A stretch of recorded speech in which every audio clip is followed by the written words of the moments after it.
এগৰাকী পিতৃৰ কাতৰ আহ্বান, তেওঁৰ পুত্ৰ নিৰুদ্দেশ হৈছে। আপোনালোকৰ সকলোৰে ওচৰত, আমাৰ ওচৰত তেওঁ কাতৰ আহ্বান জনাইছে, তেওঁৰ পুত্ৰক বিচাৰি উলিয়াই দিব লাগে। কাৰণ তেওঁৰ পুত্ৰ বিগত 11টা দিন ধৰি নিৰুদ্দেশ হৈ আছে।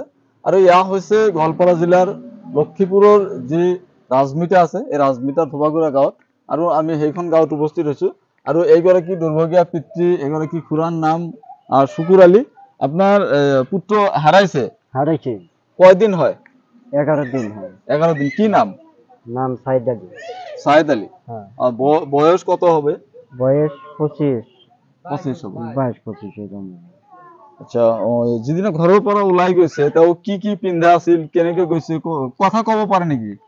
কথা বেছি বোঝা যায় না। তেওঁ আচলতে মুকবধিৰ, কাৰণ তেওঁ ভালকে কথা কব নোৱাৰে। আমি ঘৰত যিখিনি শুনিছো তেওঁ জাষ্ট মা শব্দটো ভালকে উচ্চাৰণ কৰিব পাৰে, বাকী সকলো কথা কিন্তু তেওঁ ক'ব নোৱাৰে। গতিকে তেওঁক মুকবধিৰ বুলি ক'ব লাগিব। বিগত 11টা দিন ধৰি তেওঁ নিৰুদ্দেশ হৈ আছে।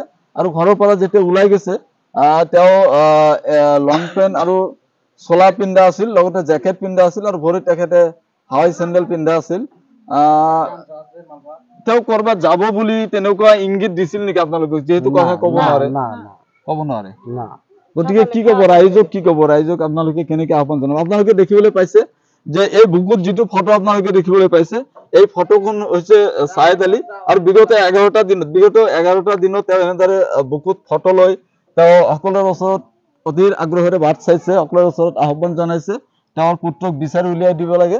তেওঁৰ যিগৰাকী পুত্ৰ নিৰুদ্দেশ হৈছে তেওঁৰ নাম হ'ল সাইদ আলী। বয়স আনুমানিক 22-23 বা 25 বছৰ হ'ব পাৰে, এয়া আনুমানিক। স্থানীয় লোক আছে, আমি তেওঁৰ পৰা জানিম, কাৰণ তেওঁলোকে ভালকে ক'ব পাৰিব।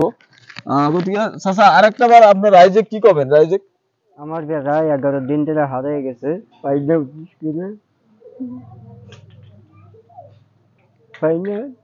আপনারা দেখা পাইলে আল্লাহ চাইতে এগুলো আটকে রাখবেন, কিবা খবর বার্তা করবেন। কোন জায়গায় বিশ্রাইছেন নাকি? কোন জায়গা বিশ্রামের মধ্যে যে যেগুলো সাইডটা ঘোরা গাড়ি করছে, ওইগুলো সাইডটা ফোন টোন করে নিজেও যাইয়া পাই নাই। কইতাছি যদি আমার বেলাটা কোনো জায়গায় দেখেন, আপনারা দয়া করে আটকে রেখে আমাদের খবরাখবরি করবেন, আমরা যাই নিয়ে আসবো।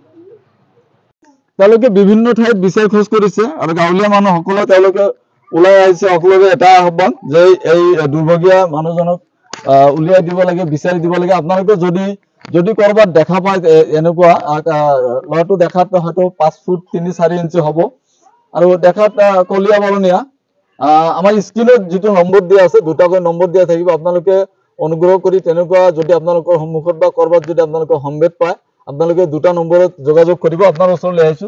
আচলতে তেওঁ কেইদিনৰ পৰা নিৰুদ্দেশ হৈ আছে, আৰু কি ক'ব ৰাইজক, কি ক'ব আপুনি? তেওঁ প্ৰায় 11 দিন হল নিৰুদ্দেশ হৈ আছে। আমাৰ গাঁৱৰে ল'ৰা, সি কথা ক'ব নোৱাৰে, সি একো ক'ব নোৱাৰে। তেওঁক যদি কোনোবাই যদি সোধে তোমাৰ ঘৰ ক'ত, তেতিয়াহে ক'ব পাৰিব। তেওঁ অকলে ক'ব নোৱাৰে। তেওঁক যদি এড্ৰেছটো বেলেগে কৈ দিয়ে, তেতিয়াহ'লে তেওঁ হয় মত দিব। তেতিয়াহ'লে যদি বেলেগে যদি কৈ নিদিয়ে, হয় মত দিব নোৱাৰিব। কিন্তু সেই ব্যক্তিজন হেৰুৱাইছে, আমাৰ গাঁৱৰ ল'ৰা।